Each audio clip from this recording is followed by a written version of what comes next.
Alhamdulillah. Alhamdulillahilladzi arsala rasulahu bil huda wa dinil haqq liyuzhirahu 'ala ad-din kullihi walau karihal musyrikun. Asyhadu an la ilaha illallah wahdahu la syarika lah wa asyhadu anna Muhammadan 'abduhu wa rasuluh. Allahumma shalli wa sallim wa barik ala sayyidina Muhammad wa ala alihi wa ashabihi wa man tabi'ahum bi ihsan ila yaumiddin. Amma ba'd. Fa ya ibadallah, ittaqullaha haqqa tuqatih wa la tamutunna illa wa antum muslimun. Sidang jemaah yang dirahmati Allah SWT sekalian,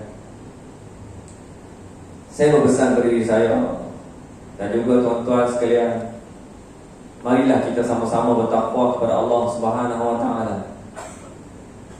dengan melaksanakan perintah Allah Subhanahu wa taala dan meninggalkan larangannya. Mudah-mudahan dengan bekalan takwa yang kita bawa ini akan menggolongkan kita di kalangan orang yang berjaya di dunia dan berjaya di akhirat, insyaallah. Allah Subhanahu wa taala berfirman, a'udzubillahi minasyaitonir rajim. Wa'tasimu bihablillahi jami'an wa la tafarraqu.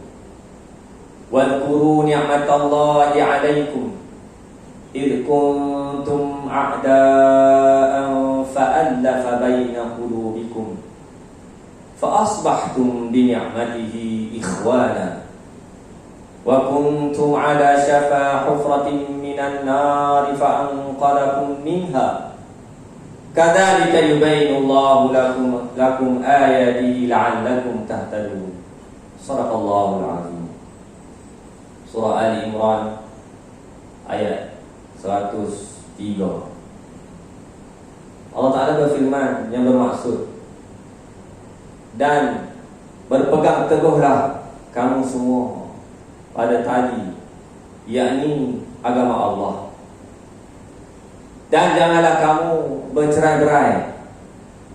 Dan ingatlah nikmat Allah kepadamu ketika kamu dahulu masa jahiliyah bermusuhan, lalu Allah mempersatukan hati-hati kamu, sehingga dengan karunia-Nya kamu menjadi bersaudara. Sedangkan ketika itu kamu berada di tepi jurang api neraka, lalu Allah menyelamatkan kamu dari sana. Demikianlah Allah menerangkan kepada kamu ayat-ayatnya agar kamu mendapat petunjuk. Hadirin muslimin yang dirahmati Allah SWT sekalian, kita berada dalam bulan Rabiul Awal, bulan kelahiran Rasulullah sallallahu alaihi wasallam. Rasulullah sallallahu alaihi wasallam merupakan pencetus kepada agenda penyatuan umat.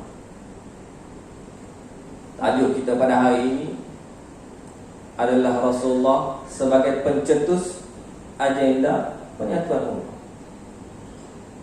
Disebutkan dalam ayat yang saya bacakan tadi bahawa Rasulullah sallallahu alaihi wasallam telah diperintahkan oleh Allah SWT untuk menyampaikan kepada umat manusia supaya berpegang teguh kepada tali Allah SWT dan jangan bercerai-berai.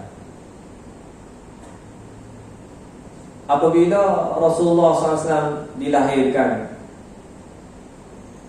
di atas muka bumi Allah SWT ini, semua makhluk bergembira dengan kelahiran Rasulullah SAW. Hatta Pak Nakal Baginda pun, Abu Lahab, sangat gembira dengan kelahiran insan yang bernama Muhammad ini. Dikorbankan binatang ternaknya, dibuat majlis kerana sangat gembira dengan kehadiran anak saudara yang sangat dia sayang ketika itu, lahir dalam keadaan yatim, kemudian membesar yatim piatu dipelihara oleh datuknya, kemudian dipelihara oleh bapa saudaranya Abu Talib, sangat disayangi dan disenangi oleh penduduk Mekah ketika itu. Ayat yang saya bacakan tadi daripada surah Ali Imran ayat 103 menceritakan tentang fungsi Nabi SAW sebagai pencetus kepada agenda penyatuan umat. Di sana terdapat 4 bukti. Banyak lagi, tapi kita bawakan dalam khutbah ini 4 bukti menunjukkan bahawa bagaimana Rasulullah SAW ini ingin menyatu padukan umat manusia. Yang pertama, Nabi SAW dalam seruan dakwah baginda menyeru kepada umat manusia mentauhidkan Allah Subhanahu wa taala. Rasulullah SAW dalam seruan dakwah baginda mengajak semua manusia untuk mentauhidkan Allah Subhanahu wa taala, mengesahkan Allah Subhanahu wa taala, merujuk kepada kesatuan akidah, percaya kepada Allah Subhanahu wa taala, mengajak manusia untuk beriman dengan Allah Subhanahu wa taala. Yang kedua, dalam syariat baginda kita merujuk kepada kiblat yang satu. Dalam ibadah solat, Rasulullah SAW mengajar kepada kita untuk menghadap ke kiblat. Duduklah di mana sekalipun kamu di muka bumi Allah SWT ini, semua solat sembahyang menghadap ke arah kiblat, menunjukkan bahawa umat manusia, umat Islam ini adalah bersatu padu dalam perkara hal ibadah. Duduklah di Australia ke, di New Zealand ke, di USA ke, di UK ke, Malaysia ke, Indonesia ke, semua menghadap ke Kaabah di muka, menunjukkan kepada kesatuan dalam ibadah. Yang ketiga, Nabi SAW menyuruh umat manusia untuk mencontohi akhlak baginda, menjadikan Rasulullah SAW satu-satunya sosok idola dalam kehidupannya, tidak yang lain. Menunjukkan bahawa seluruh orang Islam mempunyai kesatuan dalam akhlak. Yang keempat, antara bukti yang menunjukkan Nabi SAW sebagai pencetus kepada agenda penyatuan ummah ini adalah di dalam peristiwa hijrah. Contohnya, apa yang dibuat oleh Rasulullah SAW sampai ke Quba, di Mina Masjid, masjid tempat penyatuan umat Islam, sampai di Madinah, di Mina Masjid. Hatta masjid itu ada sampai sekarang, Masjid Nabawi, di Mina Masjid, tempat penyatuan umat Islam. Rasulullah SAW menyatukan Aus dan Khazraj yang selama ini bersengketa, membunuh sesama sendiri, berperang sesama sendiri. Rasulullah SAW menyatu padukan Aus dan Khazraj di bumi Madinah. Rasulullah SAW juga melibatkan orang yang bukan Islam dalam agenda penyatuan ini melalui tertubuhnya Piagam Madinah. Diletak di sana beberapa tata cara perlembagaan yang melibatkan orang bukan Islam yang boleh duduk di dalam pentadbiran negara Islam Madinah ketika itu. Dan banyak lagi contoh-contoh bukti-bukti yang menunjukkan bahawa Rasulullah SAW menyeru umat manusia supaya bersatu padu dalam kehidupan kita. Hadirin yang dimuliakan oleh Allah Subhanahu wa taala. Agenda penyatuan ummah ini disambung oleh para alim ulama, oleh dai sepanjang zaman sehingga zaman kita sekarang. Antaranya yang digagaskan oleh Duta Khas Perdana Menteri ke Timur Tengah, Tan Sri Datuk Seri Tuan Guru Haji Abdul Hadi Awang, juga menyeru manusia supaya khususnya umat Islam di Malaysia ini bersama-sama dalam agenda penyatuan ummah. Ada 3 perkara yang ditegaskan oleh beliau. Yang pertama, agenda penyatuan ummah ini bertepatan dengan kehendak Al-Quran dan Sunnah, seperti mana yang kita sebut di dalam ayat tadi. Allah SWT menyeru manusia supaya berpegang teguh kepada agama. Waqtasimu bihablillahi jami'an. Berpegang teguhlah kamu semua pada tali Allah, pada tali agama Allah SWT ini. Wala tafarraqu, dan janganlah bercerai-berai. Yang kedua, agenda penyatuan umat ini bertepatan dengan masanya ketika musuh Islam akan mengambil kesempatan di atas perpecahan umat Islam. Umat Islam akan lemah apabila mereka berpecah. Mungkin tuan-tuan ingat, kalau siapa yang tengok cerita Mak Kilau kan, ada seorang ni nama dia Captain Sayers. Dia kata apa? Dia kata, kamu tidak tahu masa depan sendiri. Orang Melayu tak akan boleh halau Inggris kerana bangsamu bangsa yang berpecah belah. Dia kata begitu. Orang Melayu mudah dibeli, kamu akan sentiasa dijajah. Kalau tak ingat, tengok balik cerita Mak Kilau kan? Bagaimana kata-kata tersebut mempunyai maksud yang mendalam. Apabila umat Islam berpecah, maka mudahlah musuh-musuh Islam akan masuk dan menghancurkan umat Islam.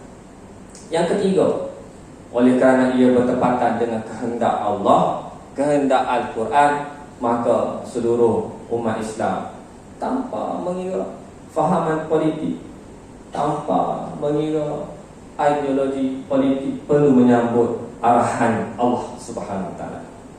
Wa'tasimu bihablillahi jami'an.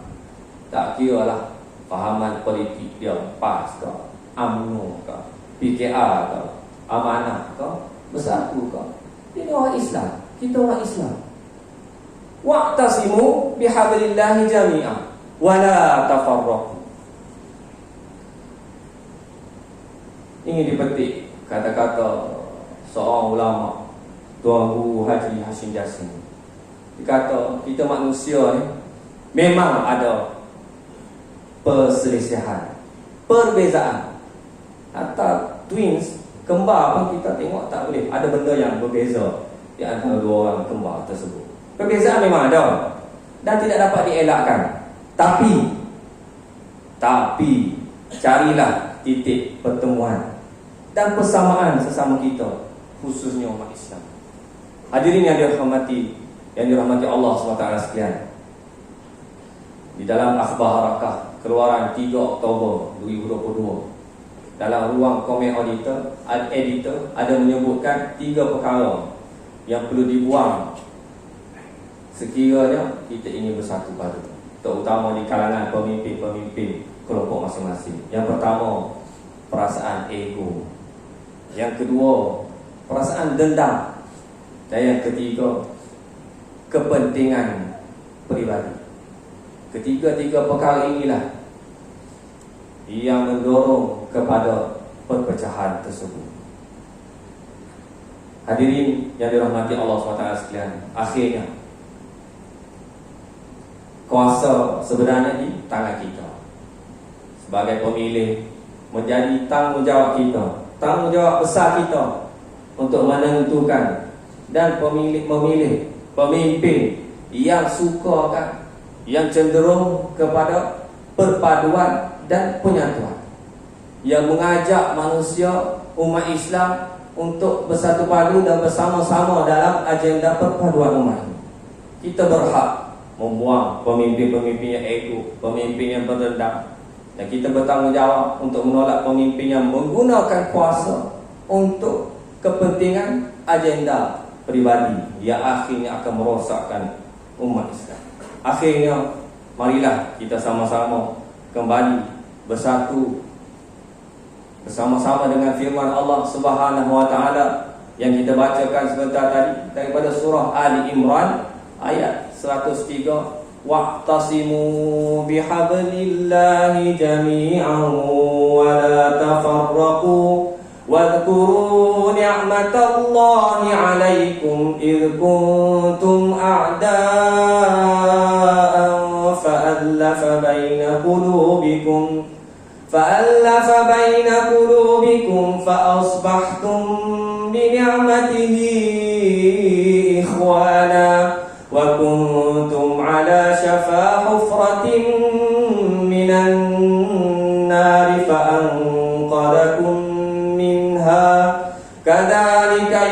يبين الله لكم آياته لعلكم تهتدون. صدق الله العظيم. بارك الله لي ولكم في القرآن العظيم ونفعني وإياكم بما فيه من الآيات والذكر الحكيم وتقبل مني ومنكم تلاوته إنه هو السميع العليم. أقول قولي هذا وأستغفر الله العظيم لي ولكم ولسائر المسلمين والمسلمات والمؤمنين والمؤمنات فاستغفروه إنه هو الغفور الرحيم.